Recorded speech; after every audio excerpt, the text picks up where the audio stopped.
Fascist বিরোধী আন্দোলন চলাকালীন সময় বিএনপি যেহেতু উপলব্ধি করেছিল যে চলমান যে তৎকালীন বিদ্যমান যে রাজনৈতিক ব্যবস্থা, সেই ব্যবস্থায় রাষ্ট্র পরিচালনা জনগণের কোনো উপকার হবে না, সেই কারণে বিএনপি অন্যান্য রাজনৈতিক দলগুলোর সঙ্গে আলোচনা করে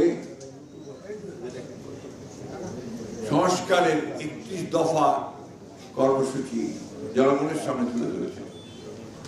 আমরা সেই সম্পর্কে সবাই জানি। সেই 31 দফা সংস্কারের যে কর্মসূচি, যে প্রস্তাব, সেই প্রস্তাবের মধ্যে কিন্তু আজকে পত্র পত্রিকায় আপনারা দেখতে পাচ্ছেন যে সংস্কার কমিশন, সাহিত্য সংস্কার কমিশন যেগুলো যে সমস্ত বিষয়গুলোতে সিদ্ধান্ত দিয়েছে বা যে প্রস্তাবগুলো নিয়ে এসেছে তার বেশিরভাগই আমাদের সেই 31 দফা কর্মসূচির মধ্যে ছিল।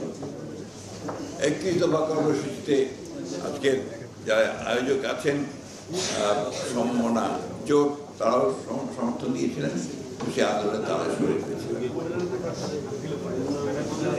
আজকে এই সংস্কারকে নিয়ে বিভিন্ন রকম কথাবার্তা দীর্ঘদিন ধরে হয়েছে, কারণ এর আলোচনা চলছে, এগুলো নিয়ে ডিসকাশন চলছে, রাজনৈতিক দলগুলো কথা বলছে, সব মিলিয়ে শেষ পর্যন্ত একটা জায়গায় বোধহয় তারা আসতে পেরেছেন যেখানে তারা আগামী 17 তারিখে এই সনদের যেগুলো বিষয়ে একমত হয়েছে সে বিষয়গুলো, আর যে বিষয়গুলো একমত হওয়া যায়নি সেগুলো নিয়ে রাজনৈতিক দলগুলো জনগণের সামনে তারা নির্বাচনের সময় ম্যানিফেস্টো আকারে যাবেন এবং জনগণের সামনে সেটা।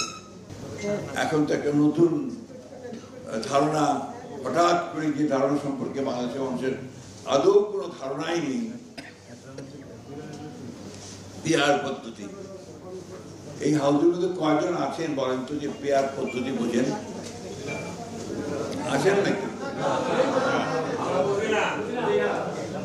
তো সেই পদ্ধতি তারা যদিও সংস্কার কমিশন সেটা নিয়ে আসেনি, সংস্কারের যে যারা দায়িত্বে আছেন তারা নেননি, বাকি রাজনৈতিক দল সেই পদ্ধতি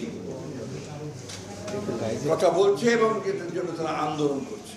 নিশ্চয়ই আপনারা দেখেছেন যে আন্দোলন করছে।